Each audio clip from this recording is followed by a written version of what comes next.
अस्सलाम वालेकुम everyone. I hope all of you are doing well. So इस lecture के अंदर हम लोग डिस्कस करेंगे the government of India act 1935। इसकी हिस्ट्री को डिस्कस करेंगे, इसके की फीचर्स को देखेंगे कि बेसिकली 1935 का गवर्नमेंट ऑफ इंडिया एक्ट है बेसिकली क्या। So let's start with this discussion. The Government of India Act 1935 was a significant constitutional reform in the history of British India. ये एक बहुत इम्पॉर्टेंट एक कॉन्स्टिट्यूशनल रिफॉर्म है। ठीक है, मतलब कि एक कॉन्स्टिट्यूशन की तरफ ये लेकर गया। ठीक है, shaping India's political framework until independence. ठीक है, इंडिया का जितना भी पॉलिटिकल फ्रेमवर्क था कि पॉलिटिकली इंडिया कैसे लीड करेगा अपने आप को, ये बेसिकली उन्होंने बताया इसके अंदर। Here is a detailed overview की फीचर्स जो हैं government of India Indian act के, वो क्या हैं उसको डिस्कस करते हैं। सबसे पहला जो फीचर था वो था फेडरल स्ट्रक्चर।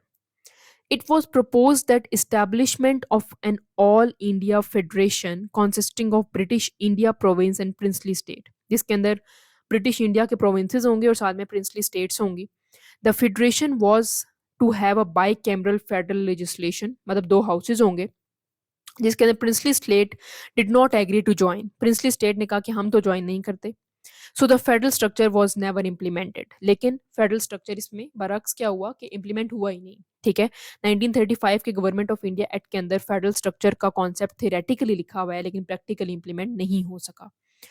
प्रोविजनल एटोनॉमी होगी। प्रोविंशियल एटोनॉमी का मतलब यह है कि provinces were granted autonomy and allowed to function as self governing units, कि प्रोविंसेस को इतना इख्तियार दिया जाएगा कि वो अपने आप को खुद रूल कर सकें बजाय इसके कि उनको कोई और रूल करे। ठीक है जी, तो प्रोविंस के अंदर गवर्नर्स होंगे जो कि रिस्पॉन्सिबल होंगे एडमिनिस्ट्रेशन के, but retained veto power over legislation, लेकिन उनके पास ये पावर नहीं होगी कि वो कोई लेजिस्लेशन कोई हो तो उसको वीटो कर दें। Subjects were divided into three lists: federal, provisional and concurrent list. एक फेडरल होंगे, एक प्रोविजनल होंगे और एक कंकरेंट लिस्ट होगी जो दोनों में से दोनों के होंगे बेसिकली। थर्ड था डिवीजन ऑफ पावर्स। ठीक है, जिसके अंदर था the act introduce a clearer distinction of legislation power between the centre and the province. Provisional government were given control over subject such as education, public health and agriculture. इस तरह के जो subjects थे वो प्रोविंस को दे दिए गए कि वो ये चीज़ें करेंगे, और कुछ सब्जेक्ट्स जो थे वो फेडरल को दे दिए गए। ठीक है जी, ये डिवीजन की गई पावर्स की। Dyarchy of power. Dyarchy abolished at provincial level. ठीक है, the the previous system of dyarchy dual governance जो थी इन प्रोविंसेस वाज एबॉलिश्ड। ठीक है, वो खत्म हो गई। Granting more legislation power to elected ministers. ठीक है, इसमें क्या हुआ, जो प्रोविंस के पास पहले पावर्स थी वो खत्म हो गई। ठीक है, क्योंकि वो इतनी पावर्स थी ही नहीं, अब ज्यादा पावर्स उनको प्रोवाइड कर दी गई कि जो मिनिस्टर्स होंगे या जो वहाँ के गवर्नर्स होंगे प्रोविंस के, उनके पास इतनी पावर हो कि वो कुछ ना कुछ कर सके। Diarchy was, however, introduced at center, dividing executive functions between elected Indians minister and British officials. तो बेसिकली डायरकी फेडरल लेवल पर भी इम्प्लीमेंट हुई, प्रोविंसेस के लेवल पर भी इम्प्लीमेंट हुई। ठीक है, कि डुअल सिस्टम है डायरकी का मतलब है।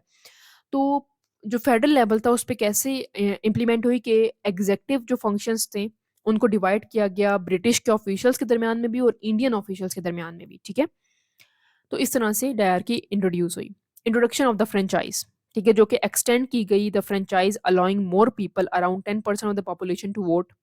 Voting rights were still based on property, income and education criteria. जो उस दौर में ये था कि भाई एजुकेशन अच्छी होगी या फिर इनकम अच्छी होगी या प्रॉपर्टी होगी, जिसके पास सिर्फ वही जो है वो वोट कास्ट कर सकता है।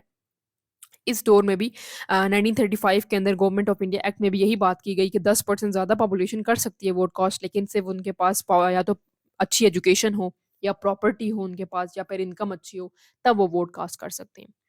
6 पॉइंट था फेडरल कोर्ट।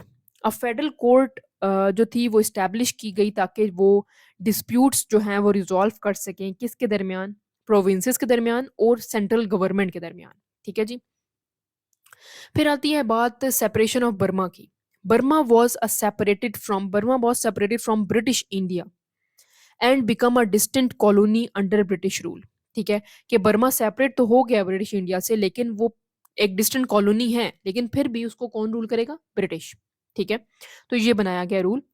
अगर इसकी सिग्निफिकेंस की बात की जाए तो ये एक्ट जो था वो 1935 के अंदर उसने एक फाउंडेशन दी, कॉन्स्टिट्यूशनल स्ट्रक्चर एक प्रोवाइड किया इंडिपेंडेंट इंडिया को, डिस्पाइट इट्स लिमिटेशन, इसकी बहुत ज़्यादा लिमिटेशन थी, लेकिन इसने फिर भी सेल्फ गवर्नमेंट की तरफ लेकर गया और इसने प्रिपेयर किया इंडिया को कि उनको अपनी आज़ादी चाहिए, ठीक है, for full independence. It provisions, especially the federal structure and provisional autonomy, influence the Indian Constitution of 1950। तो अभी भी जो इंडिया का कॉन्स्टिट्यूशन है 1950 का, उसके अंदर इन्फ्लुएंस बहुत ज़्यादा है गवर्नमेंट ऑफ इंडिया एक्ट 1935 की। और पाकिस्तान ने भी बहुत सारे जो पॉइंट्स थे वो 1935 के गवर्नमेंट ऑफ इंडिया एक्ट से लिए, ठीक है, आफ्टर ऑब्जेक्टिव रेजोल्यूशन, ठीक है जी। तो इस तरह से ये इसकी सिग्निफिकेंस है।